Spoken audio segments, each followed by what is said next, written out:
Well, Simon. Good afternoon, Mark. Yes, well, yeah, good afternoon. Undeniably, Very good. It is the afternoon. It should have been on the cusp of the morning and the afternoon, but we're late. We are. But... Season 2. Season 2, yeah. Episode 1. We are live. Yeah, get the box set. Exactly, yeah. Watch them all back to back. Have an orgy of watching of the first series, which is, award-winning. It is. It's good to be back, Mark. How can we sort of make up a way in which it was award-winning?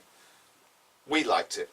We awarded it the award, the best video podcast that we participated in. Which was filmed in this room. Indeed. Yeah.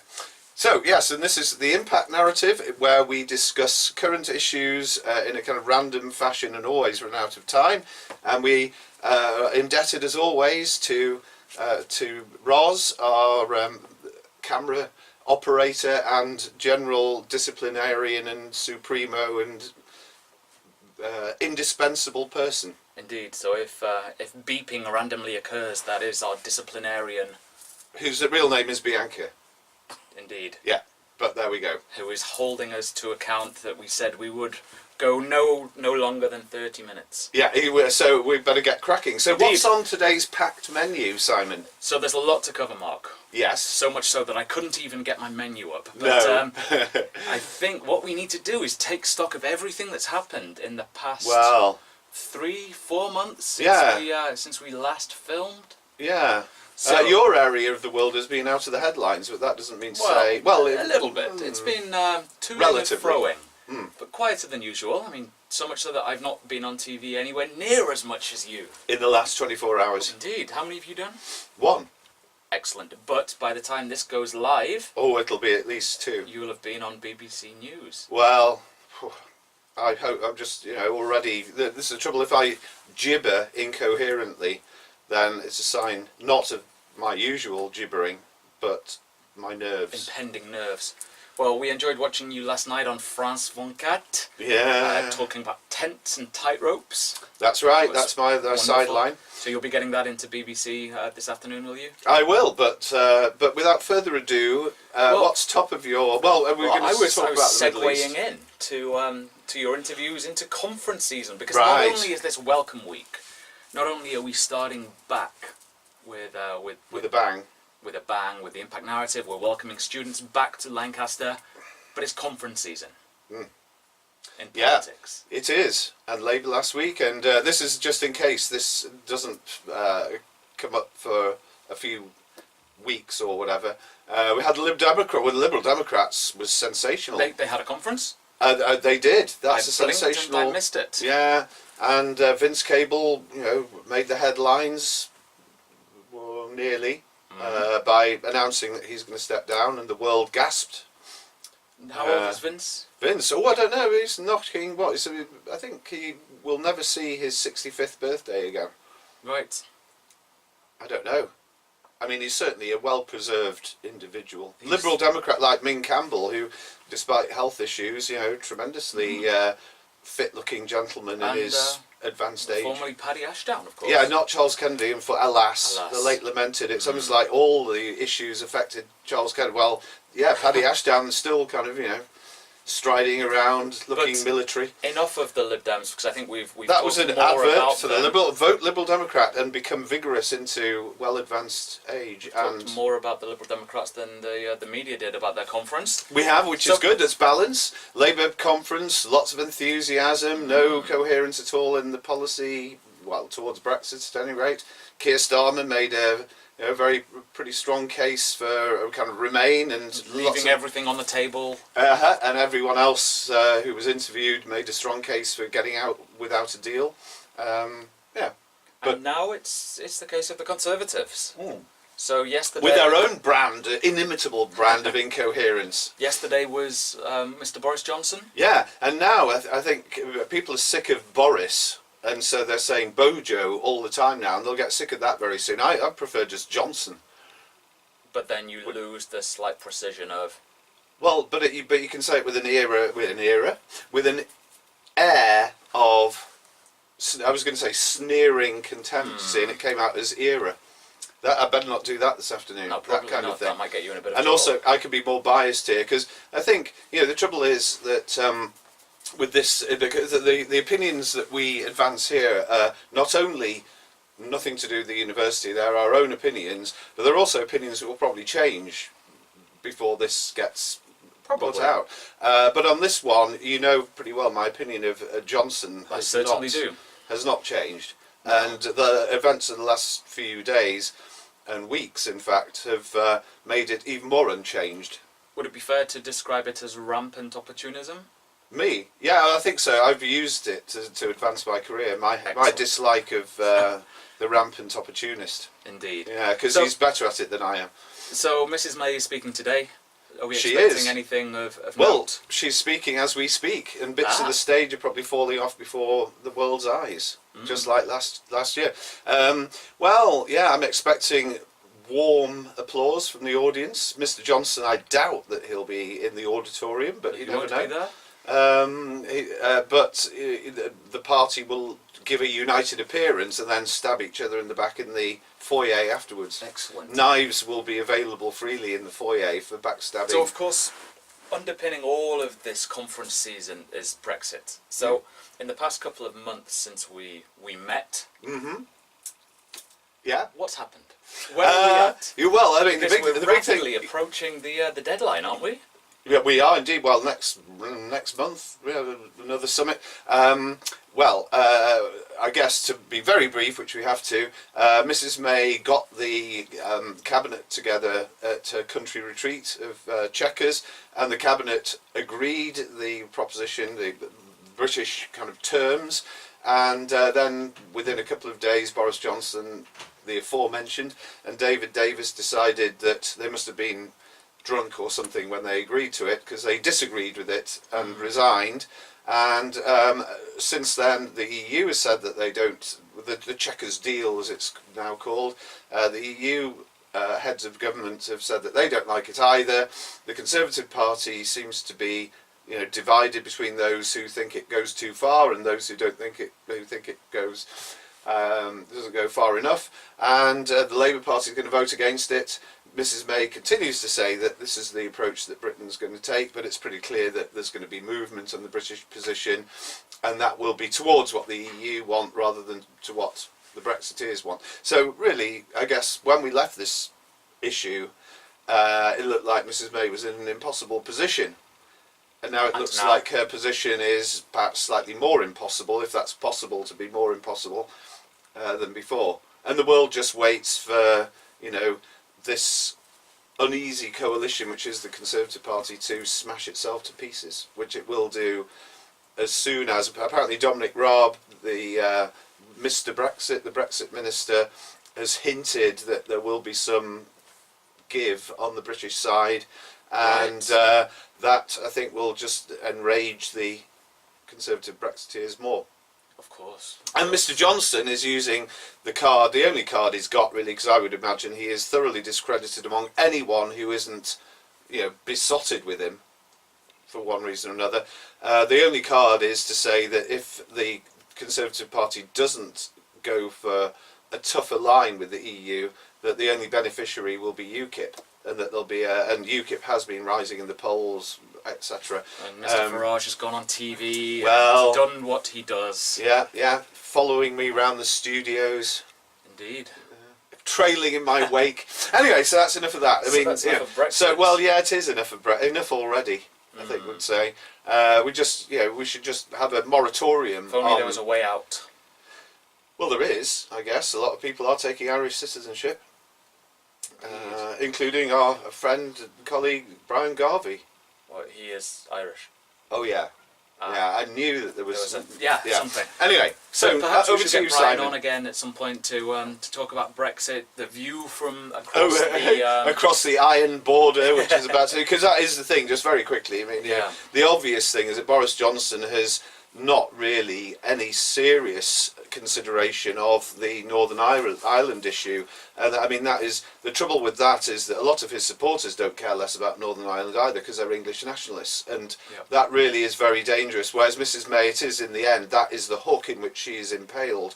The border issue, which everyone ignored during the referendum, is really, I mean, it is risking the breakup of the United Kingdom, and as a typical Conservative in this respect, that's something Mrs May couldn't possibly contemplate, and well, it would just lead to all sorts of trouble.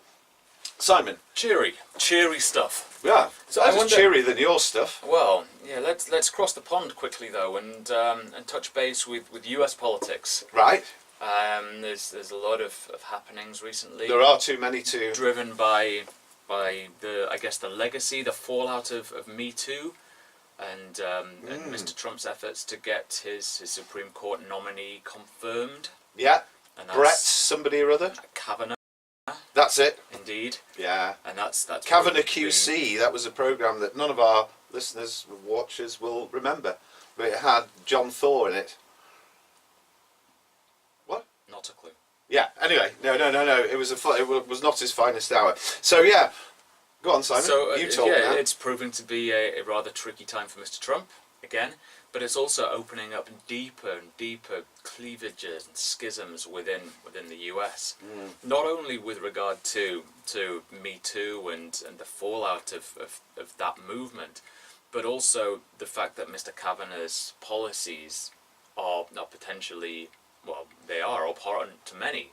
He risks overturning Roe versus Wade, and that will really open up a bag of worm cans. Indeed. A bag of worm cans, partially open. A bag of kittens, but I don't know where that's come from. Well, it's a good one. I think that should replace the can of worms. It's a cliche. Today's cliche. We've invented a cliche on air. You were here. You were watching when it happened.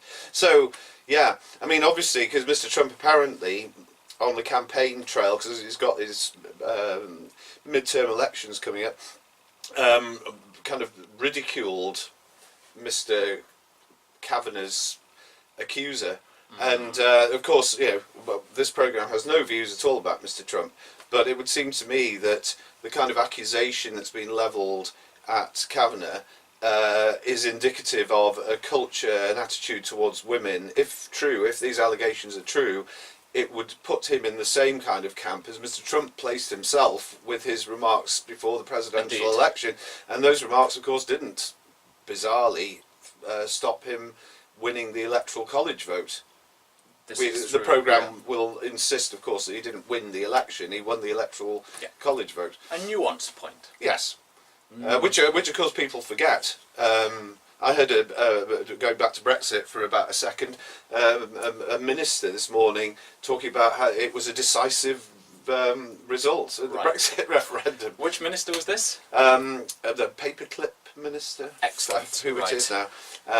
But a minister who shall not be named, because I've forgotten his name. And it's easy to forget the names now because they come and go. Interchangeable Minister Bot 3. That's it. That's Theresa May. Ah, right. Yes. So that's something to watch in the US, and this US politics is gearing up for the midterms. I wonder if we should perhaps get on a US election expert in coming weeks. I think of a number of names that spring to mind. Special guests, always welcome on the Impact Narrative. So let's keep a close eye on that one. Yeah, we'll call. We'll make a few calls. We will. We'll see what we can do. Go through rummage through our address book. Mark, we're about halfway through the show. Right. So you're going to talk sport now. Let's have some sports news. Okay. Big news. Yeah. Arsenal has a new and now manager. The sport with Simon. 22 years after Arsene Wenger joined the club. Yeah. How's it all Seismic. going? It's going. Yeah. It's going. Speaking of people that are going, Alistair Cook retired from Test cricket. Alas. Alas, very sad day. Hung up his bat. Indeed, but a wonderful moment at the Oval. Yeah. Scored about 150 or something, didn't he? Got a good knock. Yeah. Yeah, no, will we ever see his like again? No. But also, of course, the bigger news is the Ryder Cup. Ah, yes. And now it looks like Brooks Koepka, who you know and admire very much, of course. who is a rather burly individual, he's somebody with a fair amount of strength Right. in his physique, supposed to have had some kind of fallout with Dustin Johnson, an equally athletic individual who's about 7 foot tall, and they're supposed to have possibly been fisticuffs involved, but I'm sure that's all. Yeah. But anyway, the American camp was not really a camp; it was more a random group of individuals. I remember speaking to you on the morning of, was it the first morning? Yeah, right. And you were very doom and gloom. Well, it was because we lost the first round of matches, but then after that, our secret weapon, Agent Woods, performed admirably for us, Right.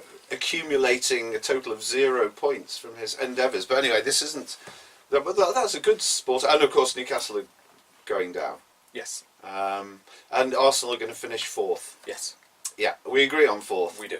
Excellent. Yes. And Jose Mourinho will be sacked before Christmas. You don't say. Crazy talk. Yeah. Wow, that's wild. But I think that's enough sport, Mark. It because is. we need to touch on the Middle East. Okay. Unfortunately, things in Yemen are pretty severe. You As they have been for a long time. Yeah, you have ongoing fighting that is risking the escalation of an incredibly, potentially catastrophic situation. There are 18 million people in dire need of humanitarian assistance. 18 million people. Yeah, that's why this is. of the Yemeni population in need of humanitarian assistance. That's why it's dominating the headlines day after day. It is. Not. Yeah, it's rarely seen. And I wonder, I'm sure there are a myriad of reasons for this, but I wonder if the close alliance with the Saudis is perhaps one of those reasons. The fact that British arms are being used, perhaps another. It's absolutely unbelievable, isn't it? That just occasionally the atrocities of yesteryear get mentioned, and people shake their heads and say, "How did we allow it to happen?" And while they're talking about those things, they're allowing something very similar or even worse to go on without paying it the blindest bit of attention. Right, events in Syria are obviously deeply tragic, but in Yemen, they are potentially on a scale far, far worse. And while all this is going on, there is a dire need for humanitarian aid, for assistance, but that aid and assistance comes through the port of Hodeidah, and that is currently under blockade, where there is severe fighting. So there is no way of getting aid in. So it's an incredibly precarious situation. Yeah, and again, I'm guilty of this as well, because I said not much has been happening in the Middle East, and that just shows how I'm dominated by headlines rather than actually finding out for myself. Well, there's not very much new happening. That's the thing, it's a continuation, it's a slow burning issue. That's not a very good, No. slow burning, and as always, the proxies and Indeed. Iran,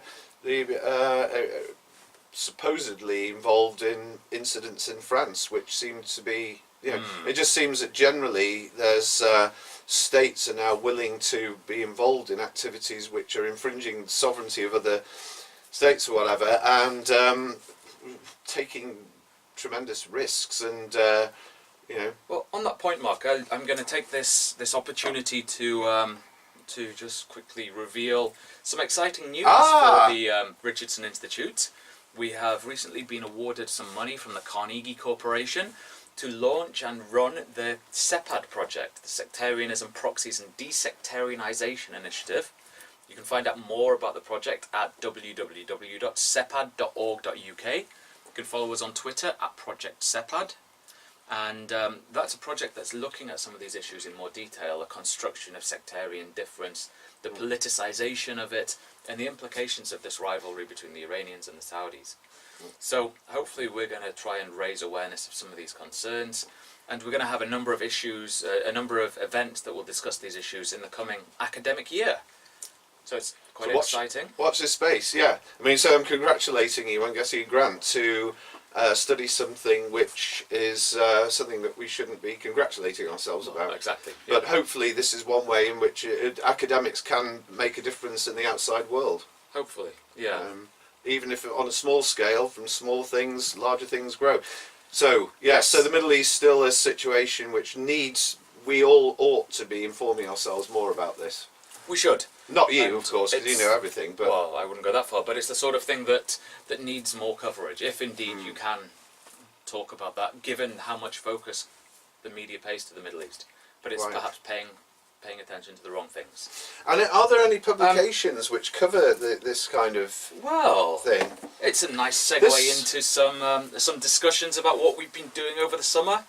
So people who think that academics have a summer off, well, Yes. a nice little co-edited book with one of my PhD students. And you wanting to brandish this even though you're not on the front cover? I'm certainly not on the front cover, and I write a chapter in this that challenges military intervention and talks about the politics of Iraq. And this is completely back to the irrelevant, but available in all good bookstores. A book of mine that came out over the summer. What about Book of the Week, Simon? Ooh, Book of the Week, Mark. I wonder, can we just Well, pluck something I don't know random? if this should be Book of the Week, but I want to thank you officially for giving me this, Mark. I very much appreciate it. I put this on Twitter yesterday, that you were kind enough to give me this copy of Philip Kerr's If the Dead Rise Not. So you pronounce it Kerr, do you? I would go for Kerr. Kerr. Kerr, yeah. Philip Kerr. Kerr. Okay. Well, But maybe I've gone to the wrong school, perhaps. unlike your good self. Well, we won't talk about my school, but Yes, or you could the camera flash can it up. perhaps see that there is a signed copy here. So I Mark, got Phil to sign it for... before he died. Yeah, I did, yeah. And he said to me, give this to Simon as long as he promises in future to pronounce my name right. Excellent. Well, and I'm thank hoping, you, I'm Mr. working Kerr. on that. And then Book of the Week, so that's your Book of the Week? No, it's certainly not. But this is perhaps my book of the summer, Mark. Oh no, the phone rang. Oh dear. and phone it's is still ringing. ringing. Anyway, go on, let's talk over it. We'll let it ring. Who knows who that could be? It could be Yeah. the BBC. It could be my dentist. It's Who our knows? mystery caller. But anyway, you win our Book of the Week as a prize. my book of the summer is indeed this by Mr. Ian Kershaw, or Dr. Ian Kershaw, I should say. Or Professor. Oh, he's a professor. I would Yeah, imagine so. One would imagine. Much Called decorated. The End.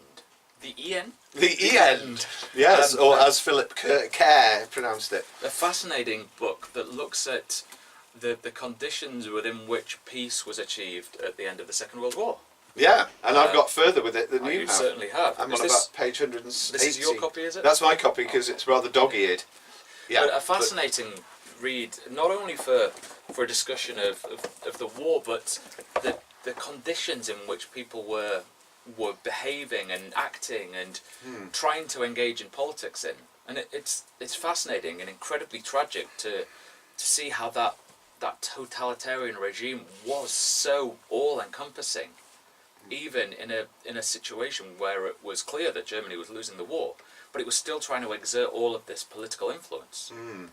So, fascinating read. Yeah, well, good. And then my one, which I'm sure lots of people know about, but it's a fantastic book to read, and I've read it from cover to cover and destroyed it while I was reading. It was second-hand. It was. So right. the damage isn't entirely due to me, but this about the background to 9/11, which is the event which has shaped really all our mindsets. The biggest event since the Second World War in many respects, you would say. Certainly. Although I should just point out this, Mark. I was teaching a seminar for incoming students at Welcome Week yesterday. in Some of fact. whom might be watching. Some of whom may be watching, Or phoning. or indeed phoning. Yeah, go on. And Yeah, you better answer that in a second. When and I our realised duties that- here are over.